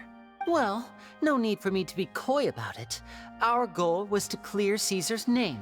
The most straightforward way to change the public's impression of Caesar was to force the Weasel to show themselves. That's it? You had no other agenda? Of course we did. We made it quite clear in the letter, I believe. I shall take from you that which you hold most dear, just as you did to me 10 years ago. 10 years ago? You mean Caesar's death? You met him? Wait. Oh, I get it. You were those two obnoxious kids. It's been so long, and you're all grown up now. I didn't recognize you. He taught you magic back then, didn't he? For what, 10 days or something? And you went to all this trouble. Why? Because you feel like you still owe him something? We remember all our debts, however great or small. 10 years ago, Caesar's reputation was torn to shreds, and his legacy was thrown out. 10 years on, and no one cares what the truth is anymore. But we did not forget, and so we came to find you. And? What exactly did you take from me? I'm still standing, as you can see. Lorenzo has admitted to everything. I'm free. Free? Do you really think so? Caesar once told me that even though the world is filled with lies and falsehoods, we must find our own truth. I think that applies to you too. Truth can take many forms.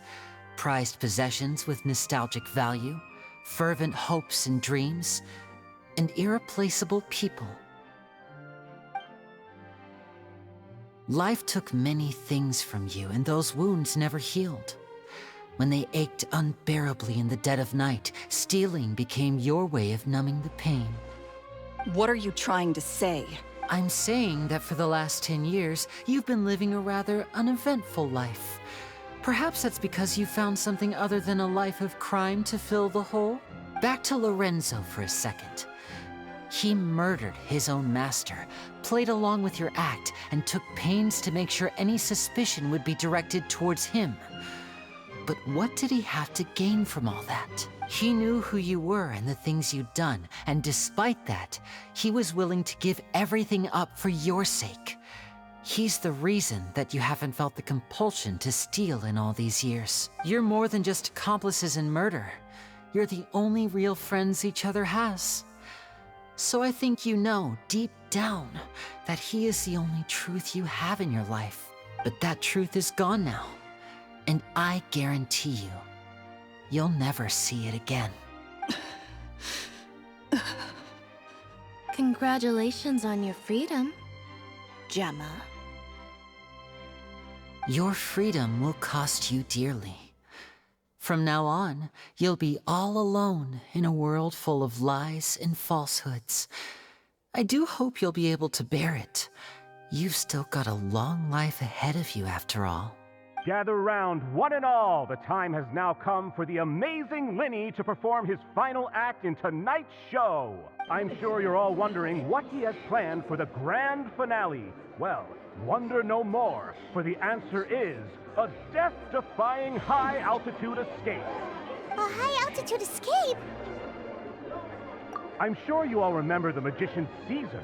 This was the very trick that led to his fatal fall, after which he was dubbed the Phantom Weasel. But we have now learned that Caesar was wrongly accused, and that the real Weasel has now confessed to their crimes. Guess that's my cue to leave. Whew. I've been practicing this one for ages now, but I'm still a little nervous. Traveler, Paimon, I hope you enjoy the rest of the show. There may be a lot of people watching tonight, but you alone are my true witnesses. Linny, wait. You two hid a lot from Caesar. He went to his grave without ever knowing your secrets. So what about now? Are you an open book? Or are you still the same as ever? You don't have to tell lies to end up isolated and alone. One day, you'll end up exactly where I am today. Maybe then you'll finally understand. You're wrong. I'm nothing like you. So, what are we, doing now? Like Linny said, when you're ready, let's head outside and watch the show. But what about Gemma? She'll figure out what's best for her soon enough. Oh, and if you'd like to see Linny after the show, you know where he'll be. The usual haunt. All right. Well, let's go and watch Linny's finale then. This trick's a pretty dangerous one, but he should be able to pull it off, right?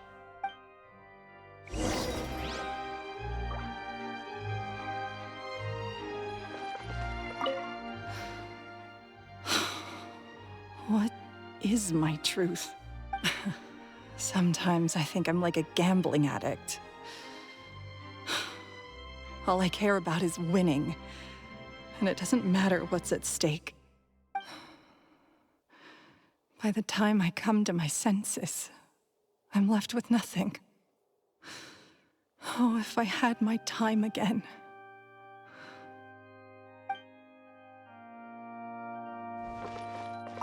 Magicians are not like thieves. Thieves only tear things apart.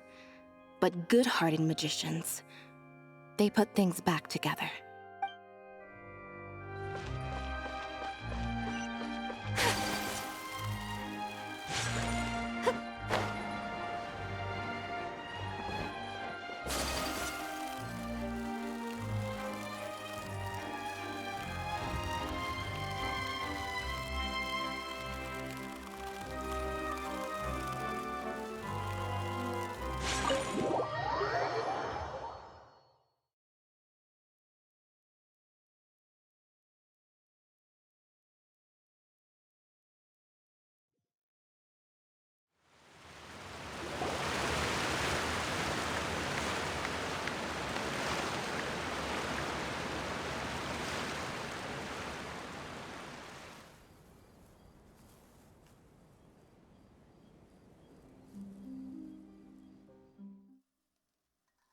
Magic should be mysterious, surprising, and defy logic.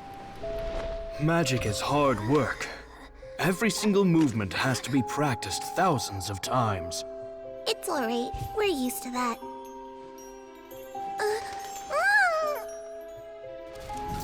We're sorry. You've taught us so much, but we can't tell you the whole truth. It's okay. Do you still remember what I told you? This world is full of lies and falsehoods. I only hope that one day, you can find your own truth. What about you? Have you found your truth? Magic is my truth. I want to perform a magic trick so great that people will always think of me when they talk about it. For a magician, what greater honor could there be? Look! Behold! Linny is sealed inside the box. Will he manage to escape? 10 years ago, Caesar attempted this very trick, and it was at this precise moment that...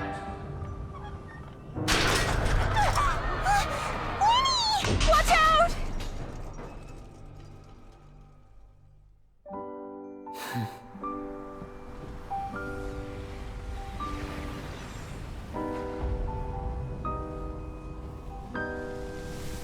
Mysterious. Surprising. And logic-defying. Isn't that right? This honor belongs to you, Caesar.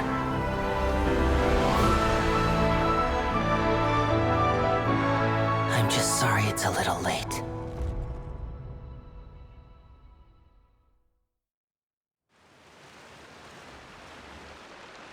Did you see that? 1 minute he was falling, and the next, he turned into flowers. How could he possibly have done that? How mysterious.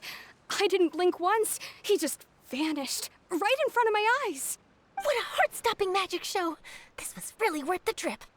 Caesar's name has finally been cleared, and Fontaine's new star magician Linny has fulfilled a wish on his behalf. Oh, I couldn't ask for a better grand finale. It will make a great headline for the Steambird tomorrow, even if I do say so myself.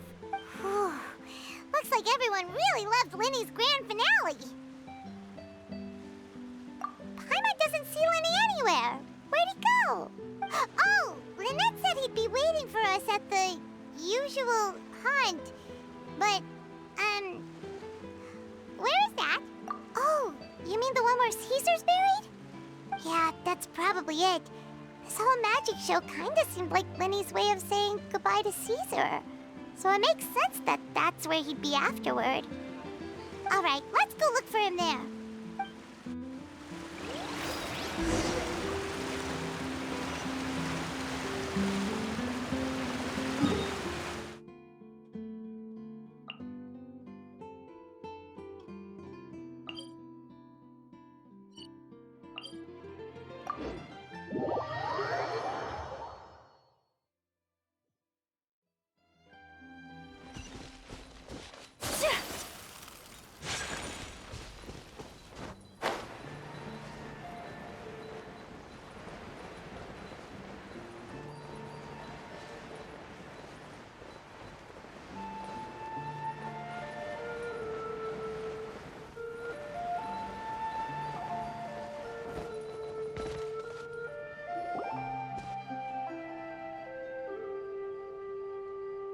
Linny! There you are. Are you all right? Paimon was scared to death when the chain broke. Paimon was sure something had gone horribly wrong. Magic is a performance art. A magician has to get creative to keep the audience on tenterhooks. That's our job. So I tweaked Caesar's original setup a little to keep it fresh. I was honestly a little nervous during the live performance. The thought of falling, suddenly feeling weightless, seeing the sky and the ground spinning and spinning. Sometimes, I can't help but wonder what Caesar thought in those final moments. Did he regret taking Gemma and Lorenzo on? Or did he believe that it was his own slip-up right until the end? You know, Paimon's been wanting to ask you about something ever since we were in Caesar's workshop. You learned magic from Caesar once, didn't you? When was that? After I joined the House of the Hearth. To be honest, Lynette and I had an agenda when we approached him. I told you about my past before, remember? As a young boy, I survived by secretly learning magic from street performers. I'd watch their tricks and try to figure out how they were done. But I quickly realized that observation alone could only get me so far. What I saw was the polished final performance, but the rigorous training they put in behind the scenes remained invisible to me. I needed to learn how to improve my sleight of hand, hone my misdirection skills, and make niftier props. We were gifted enough that we'd made some progress by ourselves, but without proper guidance from a professional magician, we quickly plateaued. So that's why you sought Caesar out? Yes. We figured there was no harm in asking, but it took us by surprise that he was so willing to teach us. In all, we only spent 10 short days together, but he was very good to us. By contrast, we hid so many things from him. For instance, when he asked why I wanted to learn magic, I answered, "It's my passion." But in truth, there was already a lot more to the story by then. After being taken in by an aristocrat for our magic talent, then betrayed soon after, this was no longer about me doing what I loved. What amazed me was how the lie escaped my lips even as I was hesitating over whether to tell him the truth. Trust is a beautiful thing. Sadly, I'd forgotten how to trust by then. Winnie. Still worried about the way I feel?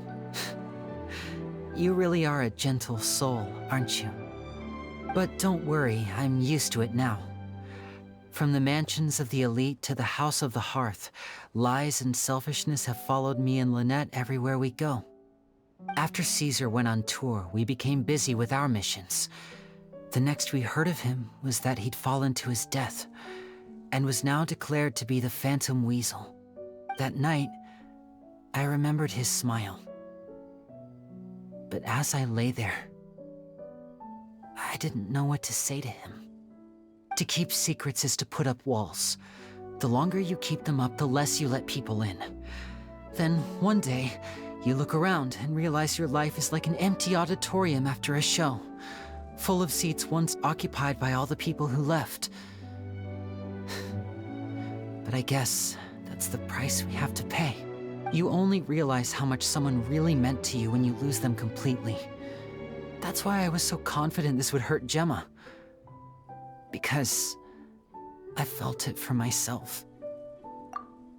Yeah, cheer up, Winnie. We've had to say our fair share of goodbyes during our journey, too.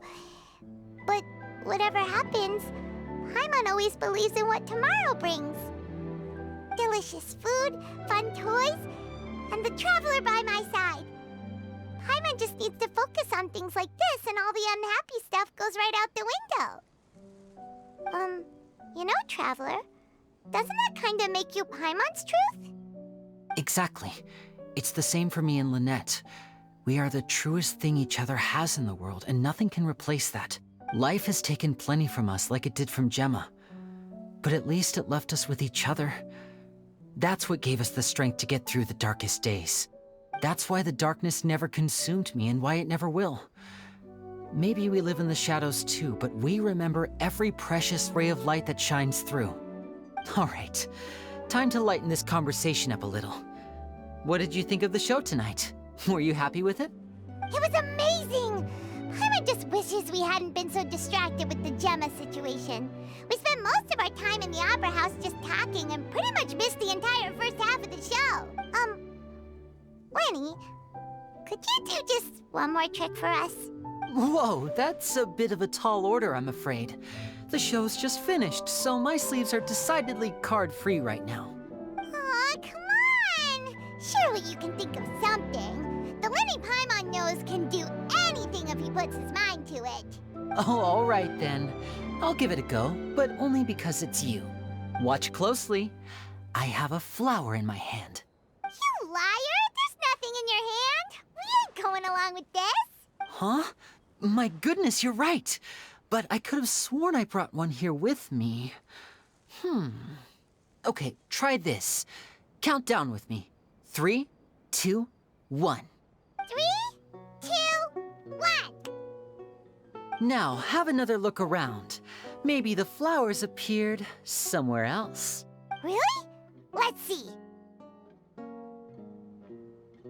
Wow, there it is! Oh, this is a different flower from the last time, right? This one's called, oh yeah, a rainbow rose. But more importantly, Paimon has to know how the trick is done. Please, Linny, pretty please! Well, if you want to learn magic, you'll have to start by addressing me as teacher. Ugh. Fine. Please, teacher, please! Since you asked so nicely, I'll share one little tip with you. Namely, the student of magic cannot solely rely on others being prepared to reveal their secrets. You have to observe, think, and find the answers for yourself. Is that it? Look at the time. We shouldn't linger here too long. Thanks again for coming to see my show. I bid you both good night. I look forward to seeing you again. All right, fine. See ya. Shall we head back now, too? Oh, Paimon can't wait to read The Steambird tomorrow. Paimon bets Linny and Caesar will be plastered all over it. Let's head to the Steambird's offices tomorrow morning and see what we can find out.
So this is...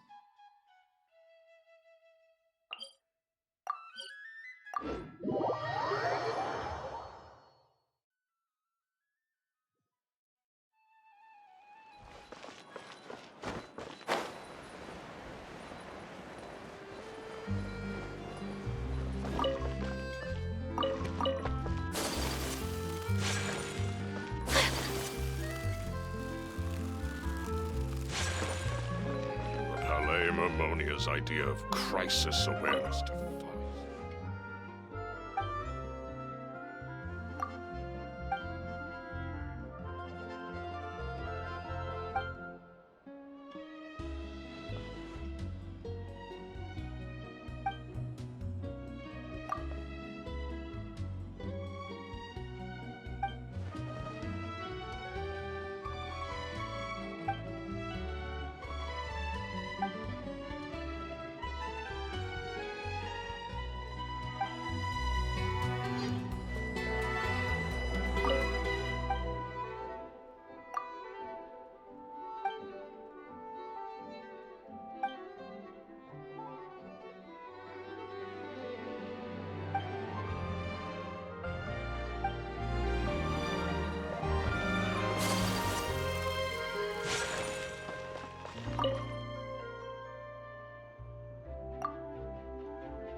I'm very sorry, Charlotte, but my sister and I are quite busy today.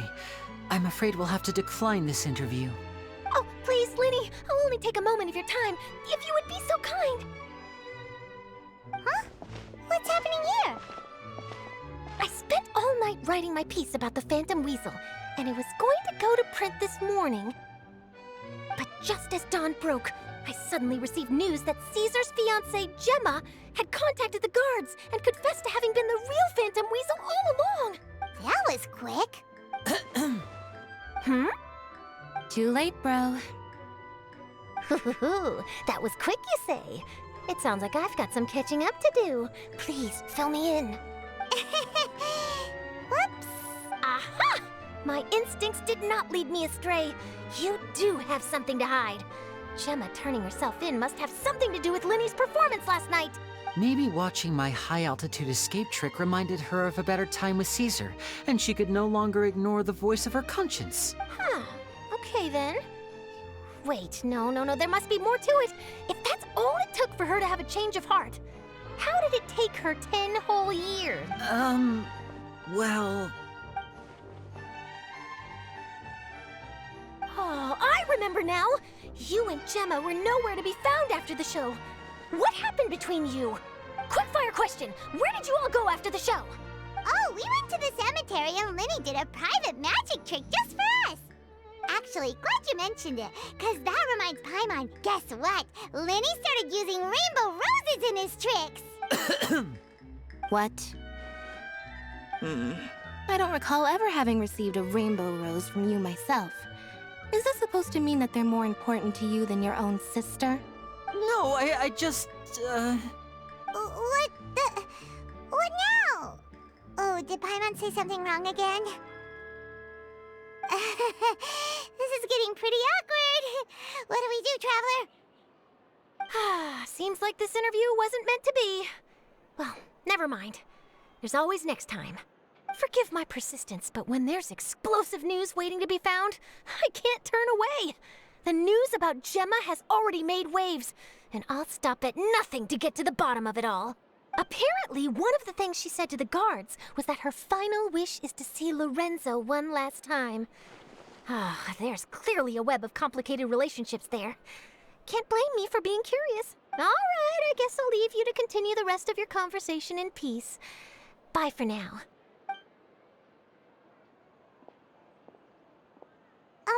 Lynette? Paimon didn't mean to... Don't worry, I wasn't angry. I was just trying to distract her. Oh, really? Oh, thank goodness. You scared Paimon there. Phew. You and me both, Paimon. You and me both. At least it did the job, right? Please, take good care of that rainbow rose. I'd be really upset if you lost it.